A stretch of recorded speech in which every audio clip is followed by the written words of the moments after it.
Bismillahirrahmanirrahim. Assalamualaikum warahmatullahi wabarakatuh. Apa kabar Ananda soleh-solehah? Bertemu lagi dengan Ibu di pembelajaran PDAI kelas 2. Sebelum belajar, jangan lupa berdoa dulu ya. Tetap semangat, oke? Untuk materi hari ini yaitu materi MHQ dan tajwid. Untuk materi MHQ masih menghafal Quran surah Al-Humajah ayat 1 sampai 9. Dan untuk materi tajwid menghafal, menyimak dan menulis materi yang nanti Ibu sajikan ya. Siap? Oke. Siap ya? Menulisnya yang rapi, jangan lupa diberi tanggal, oke? Nah, simak video Quran Surat Al-Humajah ayat 1 sampai 9 berikut ini. Apabila Ananda sudah hafal, Ananda ikuti baca supaya lebih hafal ya. Yang belum hafal, terus semangat untuk menghafal Quran Surah Al-Humajah ayat 1 sampai 9. Yang sudah mengirimkan video tidak usah mengirimkan video lagi ya. Nah, simak Quran Surat Al-Humajah berikut ini. Bismillahirrahmanirrahim.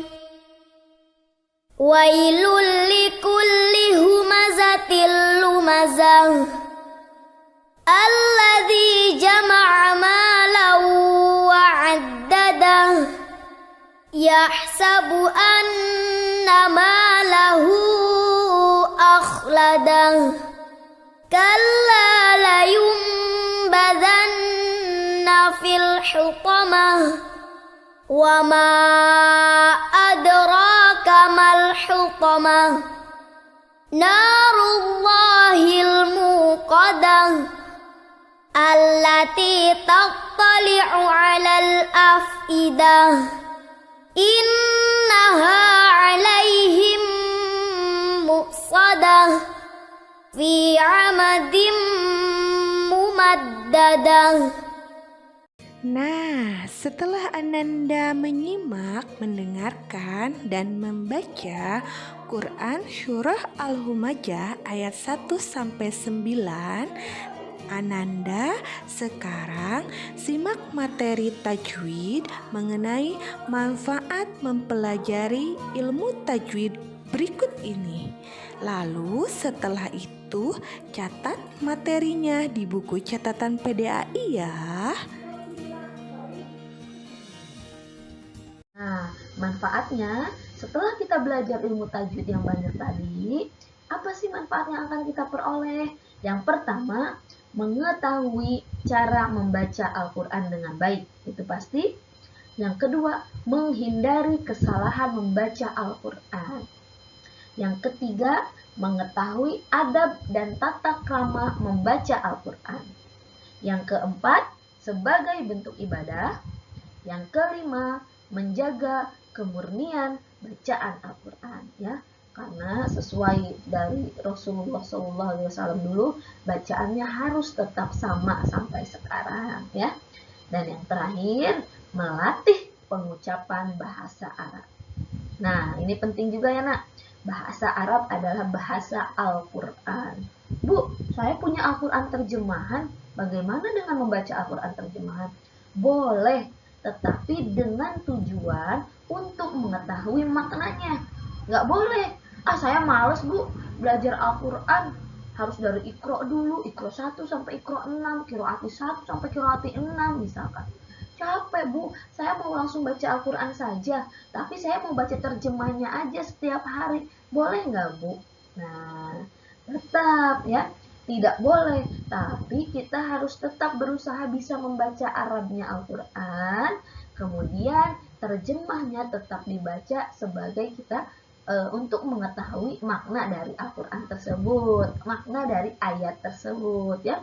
Nggak boleh sengaja nggak belajar bahasa Arab karena males karena nggak mau belajar. Jadi mau bacanya terjemahnya saja. Oh, tidak boleh ya.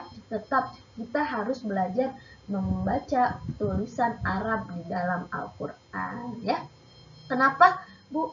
Nanti kalian dapat merasakan ketika kita membaca ayat Al-Quran, hati kita lebih tentram, hati kita lebih damai. Coba kalian ketika mendengar suara murotal misalkan di pagi hari, atau ketika mau tidur, atau ketika di rumah mungkin yang sering disetel murotal, beda rasanya ya.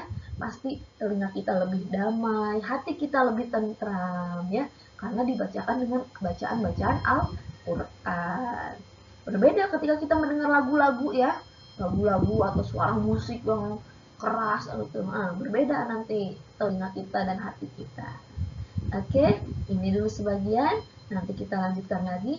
Masih banyak keutamaan dari membaca maupun menghafal Al-Quran.